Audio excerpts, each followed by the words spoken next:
दोस्तों, हर इंसान की एक फितरत होती है कि उसके पास भले ही दुनिया की तमाम दौलत ही क्यों ना आ जाए, फिर भी उसको कम ही लगता है। इसीलिए ज़्यादा से ज़्यादा दौलत इकट्ठा करने के लिए तरह तरह की तरकीबें बनाता रहता है।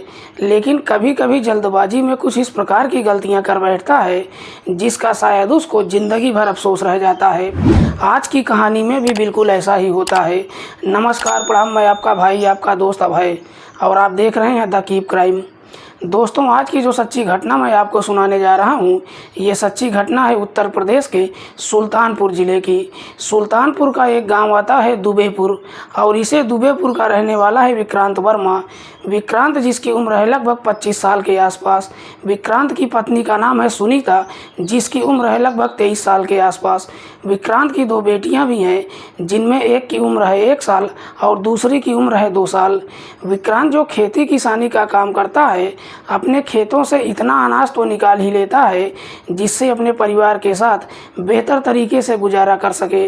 लेकिन बावजूद इसके पति पत्नी को संतुष्टि नहीं हो पाती है। दरअसल विक्रांत भी सोचता है कि उसके पास दुनिया की तमाम दौलत ही क्यों ना आ जाए, बल्कि वो भी ऐशो आराम की ज़िंदगी व्यतीत करे। इसीलिए विक्रांत भी अब ज़्यादा से ज़्यादा पैसा कमाने के लिए एक तरकीब बनाता है। जाकर बैंक से कर्ज ले लेता है और एक पोल्ट्री फार्म खोल देता है।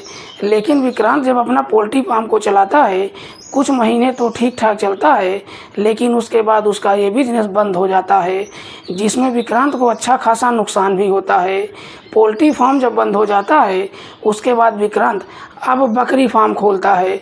लेकिन बकरी फार्म भी जब चलाता है तो इसमें भी विक्रांत को काफ़ी अच्छा खासा नुकसान हो जाता है, और आखिरकार एक दिन बकरी फार्म भी बंद हो जाता है, जिसकी वजह से विक्रांत के ऊपर लगभग 9 लाख रुपए का कर्ज हो जाता है। जैसे ही 9 लाख रुपए का कर्ज हो जाता है, उसके बाद विक्रांत अब परेशान रहने लगता है, जिसकी वजह से अब पति पत्नी के बीच में दूरियां ही बनना शुरू नहीं हो जाता है, बल्कि आए दिन हर रोज़ झगड़े तकरार भी शुरू हो जाता है। विक्रांत को समझ में नहीं आता है कि आखिरकार वो अपना कर्ज कैसे उतारे। इसीलिए विक्रांत एक दिन अपनी पत्नी से कहता है कि मैंने अपने दोस्त से बात कर लिया है, वो दिल्ली में रहता है, मैं उसी के पास जा रहा हूँ, वो मेरा किसी प्राइवेट कंपनी में नौकरी लगवा देगा। दिल्ली जाने की जब बात कहता है, सुनीता भी अपने पति को इजाज़त दे देती है और विक्रांत दिल्ली चला जाता है। लगभग 6 महीने तक दिल्ली में रहता है। वहाँ से नौकरी करने के बाद 15 जनवरी 2024 को वापस अपने घर पर पहुँचता है। लेकिन विक्रांत जब अपने घर पर पहुँचता है तो काफ़ी उदास रहने लगता है, जिसे देखकर उसकी पत्नी भी समझ जाती है। सुनीता विक्रांत को समझाते हुए कहती है कि भले ही तुमने नौकरी से पैसा नहीं कमाया है, लेकिन तुमको चिंता करने की कोई ज़रूरत नहीं है। आगे बहुत समय है, आने वाले समय में हम कुछ भी करके कर्ज को ज़रूर वापस कर देंगे। लेकिन सुनीता के लाख समझाने के बावजूद भी विक्रांत के ऊपर कोई फ़र्क नहीं पड़ता है। जैसे तैसे पूरी रात गुजारता है और अगले दिन 16 जनवरी 2024 को शाम के वक्त अपनी बाइक लेकर अपने घर से निकलता है।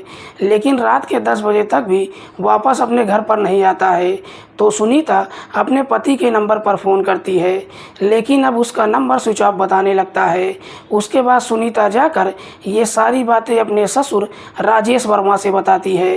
राजेश को जब मालूम चलता है कि उसका बेटा अभी तक घर नहीं वापस आया है, राजेश के जितने भी जानने वाले होते हैं सबके नंबरों पर फ़ोन करता है और अपने बेटे के बारे में पूछताछ करता है।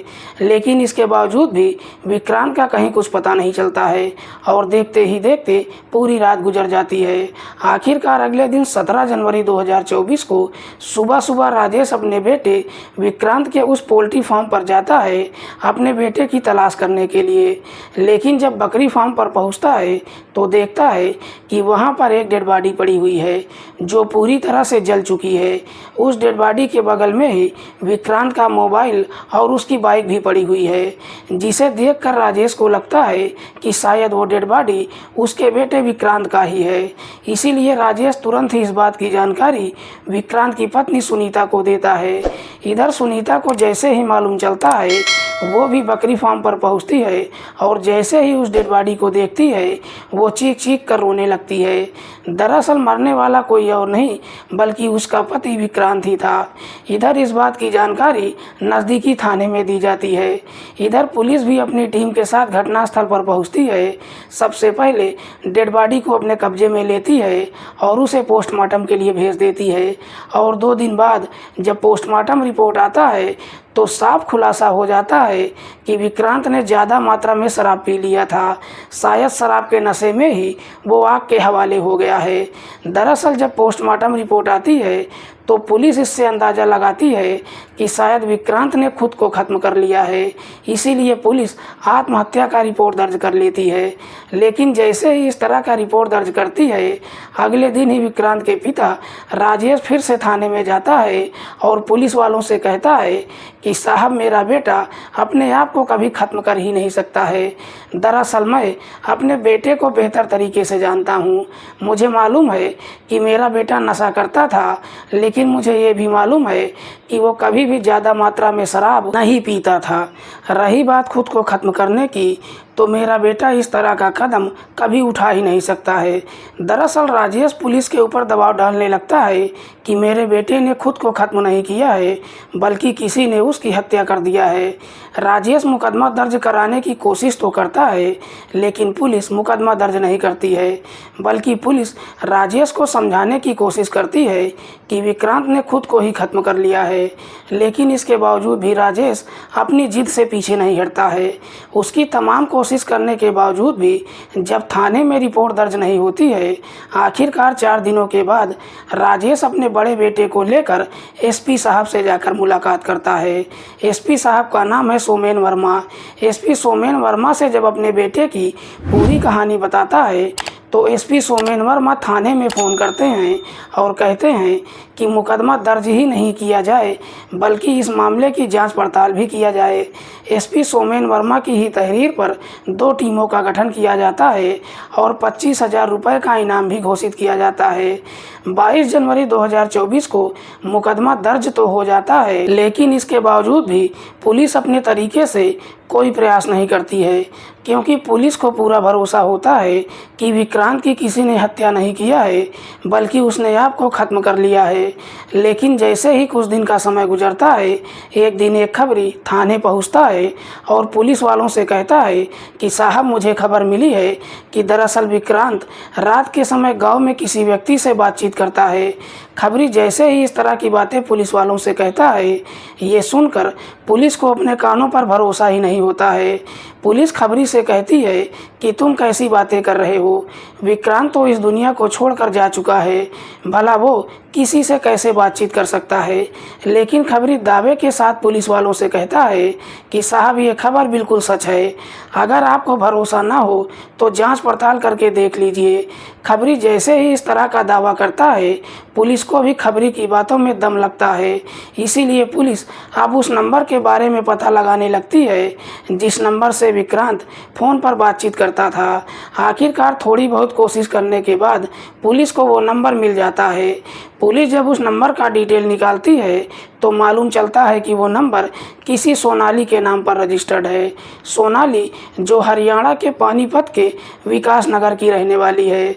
दरअसल उस मोबाइल का लोकेशन भी विकास नगर का ही दिखाई दे रहा था। हालांकि पुलिस जब उस नंबर का डिटेल चेक करती है तो मालूम चलता है कि उस नंबर से सिर्फ रात के वक्त ही बातचीत किया जाता है और दिन में उस नंबर को स्विच ऑफ कर दिया जाता था। पुलिस को जैसे ही लोकेशन मिल जाता है, पुलिस अपनी टीम के साथ हरियाणा के पानीपत के लिए रवाना हो जाती है और जाकर उस नंबर को ट्रेस करने लगती है। आखिरकार पुलिस जब थोड़ी सी कोशिश करती है, कुछ दिनों के बाद विकास नगर पहुंचती है और वहां से विक्रांत को अपनी हिरासत में ले लेती है। विक्रांत को जिंदा देखने के बाद पुलिस को भी अपनी आंखों पर भरोसा नहीं होता है। पुलिस सबसे पहले विक्रांत से पूछताछ करती है कि अगर तुम जिंदा हो तो फिर मरने वाला व्यक्ति कौन था। पुलिस विक्रांत से जब एक पर एक कई तरह के सवाल करना शुरू करती है तो आखिरकार विक्रांत भी मजबूर होकर अपनी सच्चाई कबूल कर लेता है। लेकिन विक्रांत जब इस हत्या की पूरी कहानी बताता है तो वाकई में इसे सुनने के बाद हर कोई हैरान रह जाता है। दरअसल इस कहानी की शुरुआत होती है जब विक्रांत बैंक से कर्ज लेकर अपने बिजनेस की शुरुआत करता है। बिजनेस तो नहीं चल पाता है, लेकिन विक्रांत के ऊपर 9 लाख रुपए का कर्ज हो जाता है। जैसे ही विक्रांत के ऊपर 9 लाख रुपए का कर्ज हो जाता है, उसके बाद विक्रांत और उसकी पत्नी के बीच में आए दिन हर रोज झगड़े तकरार शुरू हो जाता है, जिसकी वजह से पति और पत्नी के बीच में काफ़ी दूरियां भी बढ़ जाती है। विक्रांत इस प्रकार से परेशान हो जाता है कि उसको समझ में नहीं आता है कि आखिरकार वो अपने कर्ज को उतारे कैसे। लेकिन विक्रांत को सबसे ज़्यादा बुरा तब लगता है जब इस मुसीबत की घड़ी में उसकी पत्नी उसका साथ नहीं देती है। इसीलिए विक्रांत एक दिन अपनी पत्नी से कहता है कि मैं दिल्ली जा रहा हूँ, वहाँ पर मेरे कुछ दोस्त रहते हैं, वहीं पर कोई नौकरी कर लूँगा। दिल्ली जाने की जब बात कहता है तो सुनीता भी अपने पति को इजाज़त दे देती है। लेकिन विक्रांत जब दिल्ली के लिए रवाना होता है तो दिल्ली ना जाकर हरियाणा के पानीपत पहुंच जाता है, क्योंकि इसी पानीपत में विक्रांत के 2 दोस्त रहते हैं, जिनमें से एक का नाम है अनुज कुमार तो दूसरे का नाम है शक्तिमान। विक्रांत इन्हीं दोनों के पास जाकर रहने लगता है और वहीं पर एक प्राइवेट कंपनी में नौकरी कर लेता है। वहाँ पर उसको थोड़े बहुत पैसे भी मिलते हैं, लेकिन नौकरी करने के बावजूद भी विक्रांत हमेशा उदास ही रहता है, क्योंकि विक्रांत सोचता है कि जो मैं पैसा कमा रहा हूँ इन पैसों से अपना कर्ज कभी उतार नहीं पाऊँगा। लेकिन जैसे ही कुछ दिन नौकरी करता है, एक दिन विक्रांत की मुलाकात एक लड़की से होती है जिसका नाम है सोनाली। सोनाली जो दिखने में बेहद ही खूबसूरत है। सोनाली जिसकी उम्र है लगभग 24 साल के आसपास। विक्रांत और सोनाली की जब मुलाकात होती है, पहले दोनों के बीच में दोस्ती होती है और फिर दोनों के बीच में प्रेम प्रसंग शुरू हो जाता है। दोनों के बीच में जब प्रेम प्रसंग शुरू हो जाता है, विक्रांत सोनाली से कभी नहीं बताता है कि वो पहले से ही शादीशुदा ही नहीं है, बल्कि उसके 2 बच्चे भी हैं। जैसे ही दोनों एक दूसरे के करीब आ जाते हैं, सोनाली विक्रांत से शादी करने का फैसला कर लेती है। एक दिन सोनाली विक्रांत से कहती है कि दरअसल मेरे घर वाले मेरी शादी कहीं और करने के लिए एक लड़के की तलाश कर रहे हैं, लेकिन मैं किसी और से शादी नहीं करूंगी। सोनाली जैसे ही शादी करने की बात कहती है, विक्रांत भी सोनाली से शादी करने के लिए तैयार हो जाता है, क्योंकि विक्रांत तब तक अपनी पत्नी से काफ़ी नफरत कर चुका था। विक्रांत सोनाली से शादी करने के लिए तैयार तो हो जाता है, लेकिन उसको समझ में नहीं आता है कि आखिरकार वो अपनी पत्नी से छुटकारा कैसे पाए और सोनाली से शादी कैसे करे।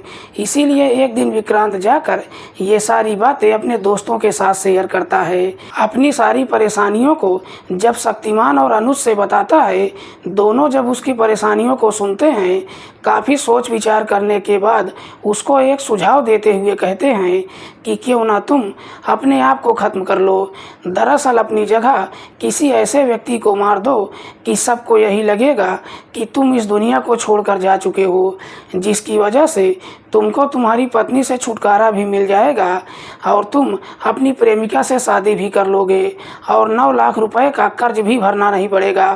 विक्रांत के दोनों दोस्त जैसे ही इस तरह का सुझाव देते हैं, विक्रांत भी अपने दोस्तों की बातों में आ जाता है और फिर इसी षड्यंत्र के तहत 15 जनवरी 2024 को विक्रांत जब अपने घर पर पहुंचता है, अपने दोनों दोस्तों को भी अपने साथ लेकर आता है और फिर अपने ही इलाके के एक गेस्ट हाउस में दोनों को रोक देता है।